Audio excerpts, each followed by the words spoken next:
made available.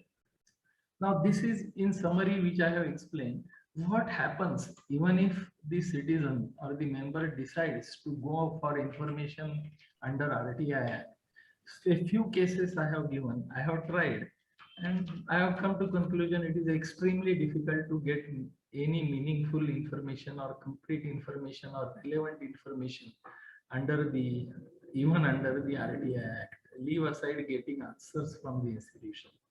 Now, coming to various interesting points which are there in the published accounts. Now, see, here is an opportunity for members to really ask about even the propriety of transactions. Now, I will read out summary, a note which is there in the institute's accounts. The institute had initiated a process for digitization of entire activities by undertaking project referred as Project Parivartan. For this purpose, the institute had appointed a global integrated service provider supervised by a globally reputed project management consultant at a cost of say 3,981 lakhs. 867 lakhs was incurred up to March since the service provider did not carry out the process, etc. The institute cancelled the contract. The contract is cancelled in March 2015 and encashed the bank guarantee of rupees 295 lakhs in the month of June 15, and the balance amount was written off in the year in the accounts for the year 14-15. The vendor submitted proposal for institute to pay 807 lakhs, including amount in cash for bank guarantee, etc., etc. No communication has been received from the vendors after the contract was terminated. During 18-19, institute had sent a legal notice to the vendor requiring to pay an amount of 2,140 lakhs along with the applicable other interest, etc., towards the loss incurred on the non-execution of project. The vendor, in its response, has contested the claim of the institute is time barred. The opinion from legal advisor is placed before the competent authority for further necessary direction. Now look at the note. This is very serious. What is being spoken about is certain expenditure of say 807 was incurred, 867 lakhs was incurred. Out of that, bank guarantee of 295 lakhs was encashed and the balance was written off, more than 5 crores of rupees in 15. Now, a notice has been sent and claiming 21 crores from the vendor. Now, what really is the transaction? What is the loss incurred? If the loss incurred was 5 crore, which was written off in 15, then how can we ask now 21 crores? So what is the real loss to the organization? Second question, from 15 to further so many years, say 20, why the say legal process was not initiated? If the contract was terminated, say in March 15, for so many years, why somebody waited and not lodged the claim? And now when the claim is lodged, it is contested as time barred. Now further going ahead on that, it says the opinion from the advisor is placed before the competent authority for necessary direction. What sort of note it is? Who is the competent authority? The accounts are of the institute. The competent authorities are defined in the CA Act, who is responsible for submission of the accounts. And it says that the opinion is placed before the competent authority for necessary direction. What sort of a note it is? What exactly the members would know from such a note? And what is the real loss? Who is responsible? Who is accountable for all this?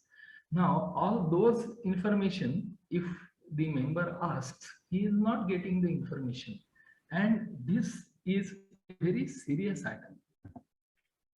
Now, if we go for small things, if we look to the Gazette notifications, the accounts are published in the Gazette notification. That's all. There is no process of AGM at ICAI Delhi. Now, if we see for last 4 years, 16, 17, 17, 18, 18, 19, 19, 20.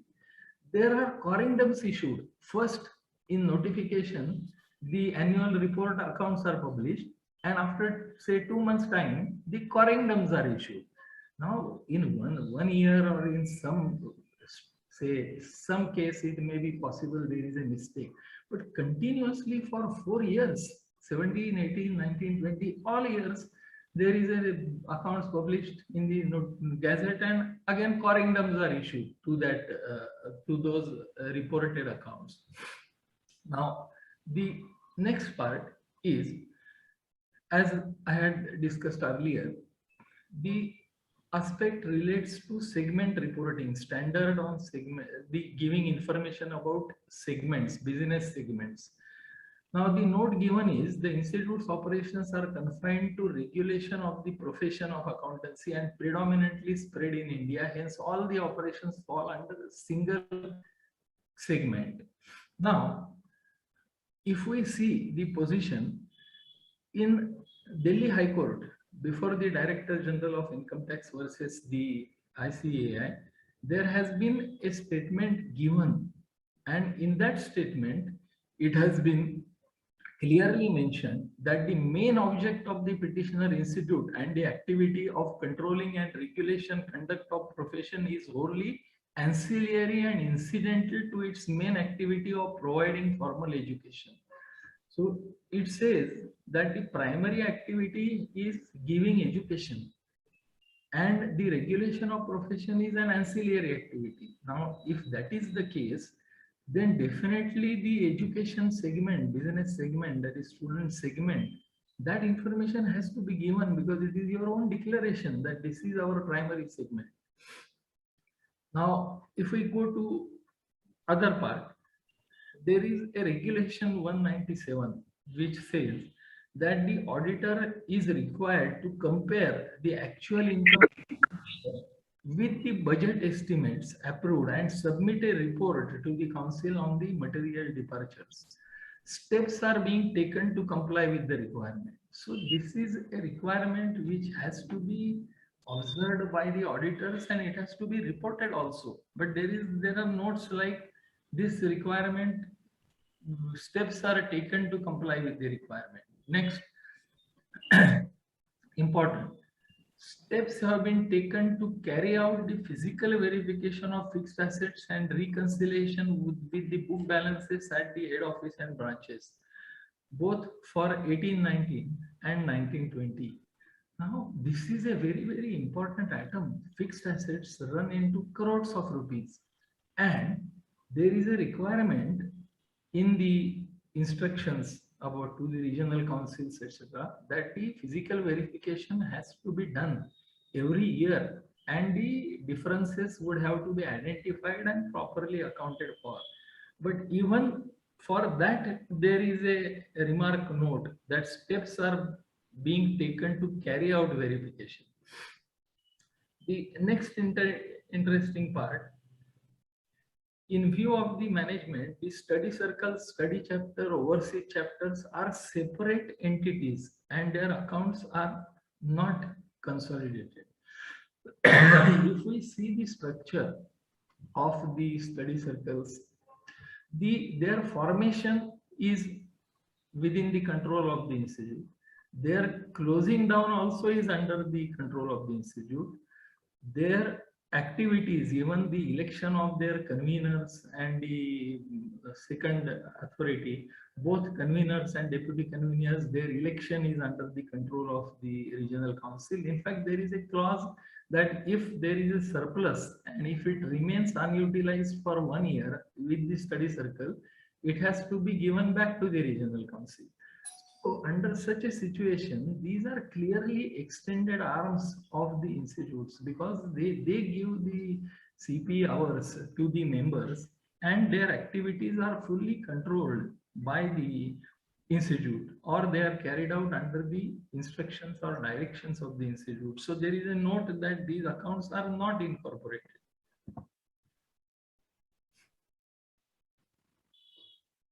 Now there is another interesting note. The balance of rupees 746 lakhs is advance from members pertaining to earlier years, which is under reconciliation. So members have paid advance fees of 7 crore 46 lakhs and they are under reconciliation. Now what is the significance? If 7.5 crore, 7 crore 46 lakhs, if that is under reconciliation, has it been accounted for as income or is it not accounted for as income? Now, there is another interesting issue. As per the estimates made in 2018-19, the institute is likely to incur an estimated expenditure of 45 crores for holding World Congress of Accountancy in the year 2022 in India. It was decided that provision should be made of 15 crores every year, say for next 3 years. The expenditure incurred each year would be debited to designated account expenditure on WCOA and an equivalent amount will be transferred to the appropriation account from the said fund. Now, here, a huge expenditure of 45 crores on World Congress of Accountants is planned. Now, under the CPE guidelines, every program has to be self-supporting. Now, why do we incur such a heavy expenditure like 45 crores on one event? And what is the justification to incur such an expenditure? Similarly, whether the membership at large is going to benefit. What is the cost benefit analysis? What is the being incurred every year? Why such a program cannot hold on web meeting? Present thousands of people here for attending the program, and the amount what is being spoken about is 45 crores of rupees expenditure. Now, this is a sort of note which is there, and the member should certainly ask for the information, clarifications, etc. Similarly, there is another note like an amount of rupees 9 crore 87 lakhs, including ineligible input tax credit, etc., etc. And 52 lakhs of interest on delayed payment has been charged off to the expenditure. Now the question is, GST expense of 9 crore 87 lakhs and 52 lakhs of interest, why pay interest when there is enough cash flow? Now, who were really the consultants and who is accountable for such huge payments?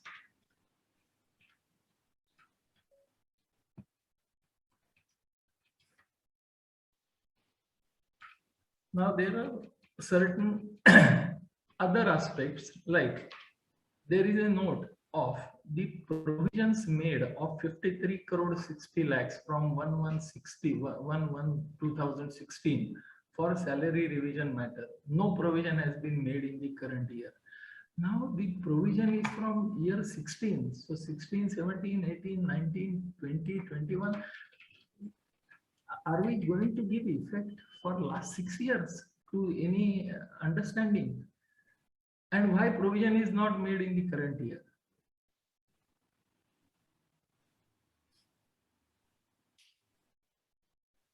Similarly,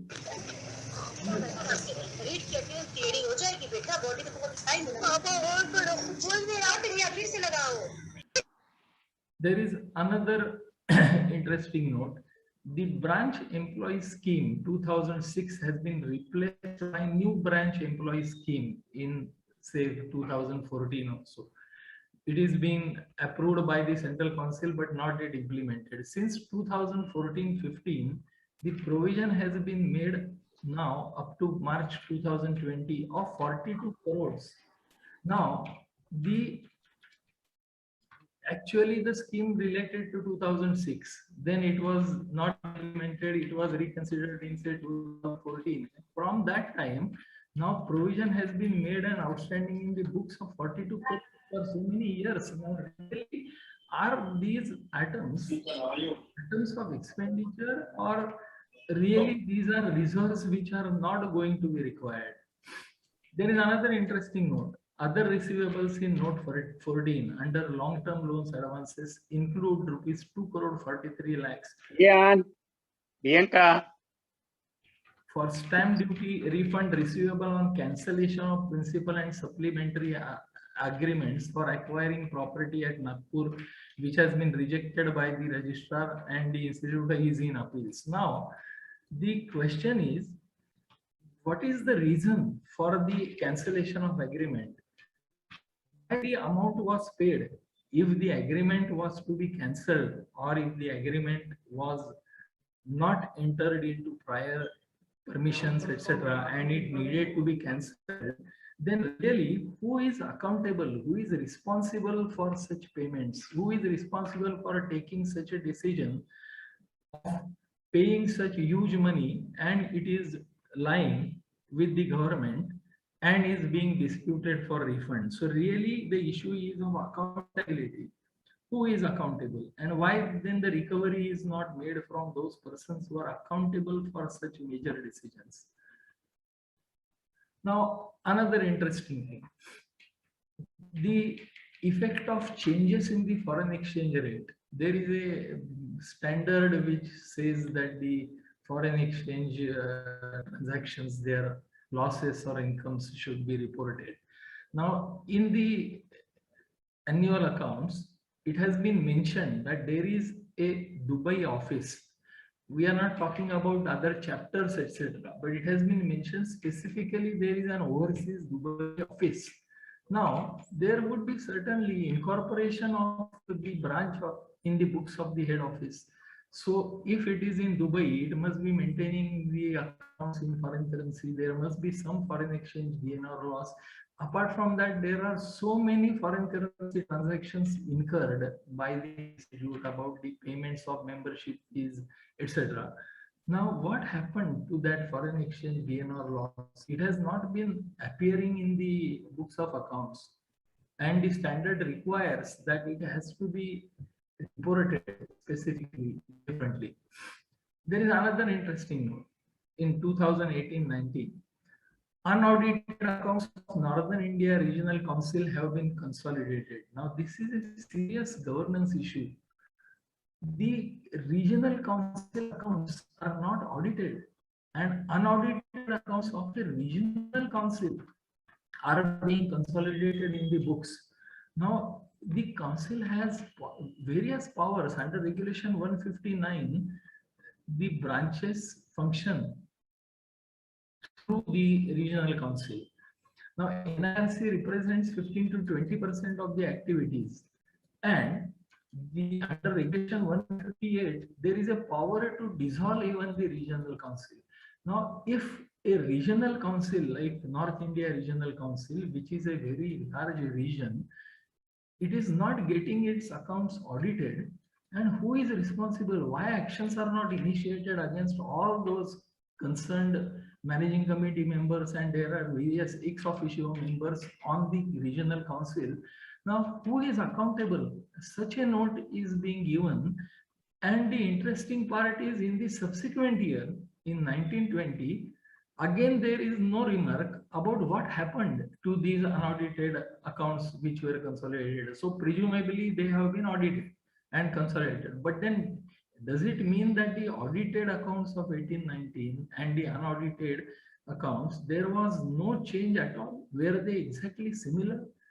What type of notes we are seeing in the institute's financial statements? Now, another interesting thing, there have been advertisements or there have been appeals to contribute to members' benevolent funds.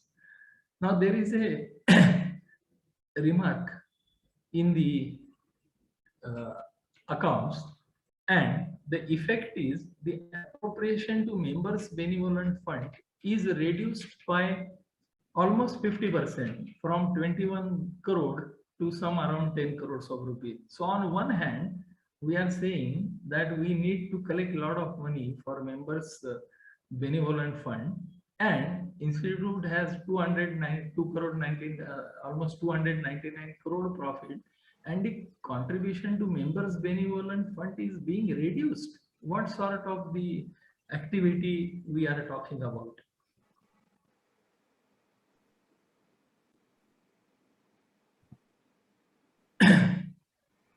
Now, apart from that, there are various basic issues in respect of the fixed asset schedules about the how can there be a net credit balance of 2 lakhs on library books. Now, absolutely, if the rate of depreciation is 100%, how can there be credit balance in the account? And it is reported in financial statements in the fixed asset schedule. Now there are cost of transfers, deletions from building, and the corresponding amount as deletions from the depreciation are totally different. Now, if we see, say, for computers category, the transfer deletions from the cost is 76 lakhs, while the deletion from depreciation, accumulated depreciation is 85 lakhs.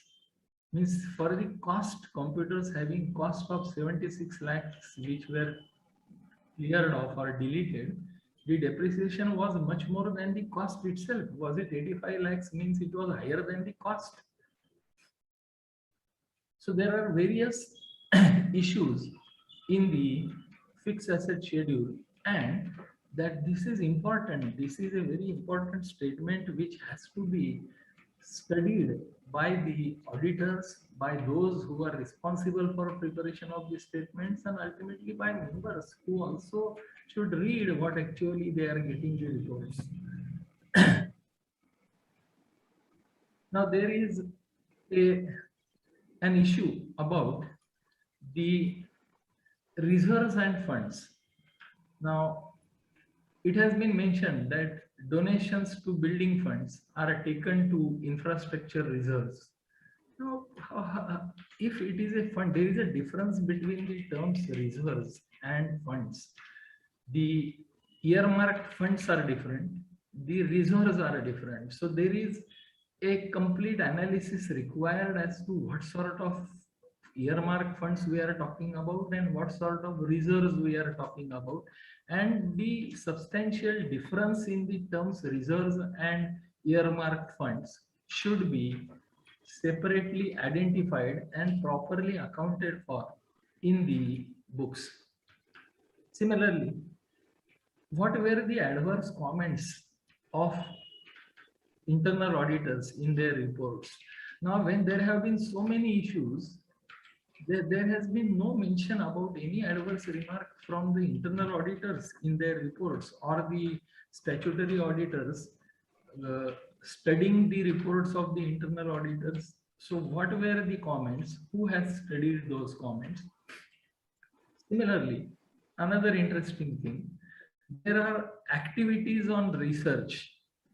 A lot of activities have been described, that there is a research committee, they have undertaken so much activities and all that. But if we find in the books of accounts, there is a research fund showing nil expense. So research expense is not disclosed separately. It has not been disclosed, even the fund maintained for that purpose. And research activity expenditure needs to be disclosed separately. Another interesting thing, there were earmarked fund and earmarked fund investments. So in 1 year, the earmarked funds are going up, but the earmarked fund investments are going down. That appears from the book. So we have asked the details, why this is happening. Funds, earmarked funds going up, and how the earmarked fund investments are going down. Another interesting thing, there has been sinking fund created equivalent to the amount of depreciation on all the assets. Now, if we go through the list of assets, it will include library books, it will include furniture fixture, it will include electric installation. Are we creating such, and the amount of fund created in 1 year for earlier years was 200 crores. In future, if fund is created for certain addition, first thing, on what category we create this sinking fund? Secondly, the future expenditure then has to go against that sinking fund, because you already have created a sinking fund for purchase of assets. So the next of assets, then it has to go against that sinking funds because you have created a sinking fund for that. But no such further details are available. Another interesting thing, the professional fees, there is an atom of professional fees in the accounts, which has gone up from 95 crores to 102 crores. Now, this is very high atom. It is almost 13 to 14% of the members and students' fees. Now, whether any expense of personal nature that is defending charge on any individual or personal capacity, in personal capacity, whether it is included or both capacity, what type of advocates fees and court expenses are incurred because the volume is 102 crores. Another interesting thing, the fees were increased and the grounds where there were increased expenditure and therefore the increase in fees was necessary. Now, what does the books of account shows? The books of account shows for that year that the rise in fees was 80 crores and rise in surplus is 94 crores. So it means surplus for the year has gone up more than the rise in the fees. So there is a room to doubt whether it was necessary to enhance the fee to such an higher extent. Now there is another interesting thing. There is a note which says that is inadequate disclosure of shortage of stock receipts of Chandigarh branch as regards the amount and recoveries. In 2016-17, there was a reference in note which read as certain items non-accounting of shortage of stock receipts have been noticed in Chandigarh branch for which he as considered necessary by the management, the provision has been made at issue. What sort of a note it is? What was the shortage amount? That is a very serious matter. If there is shortage of stocks, what was the volume of shortage? And what is the provision made? And who is accountable for loss of such stock of publications? There is no mention at all. Now, can such type of note be acceptable in the financial statements without giving any details about the quantum of loss, accountability in respect of that loss, etc.? Now, this was all concerning the ICA, consolidated accounts. Now we come to say WRSA accounts. Yeah, Barve sir, 1 minute. We have with us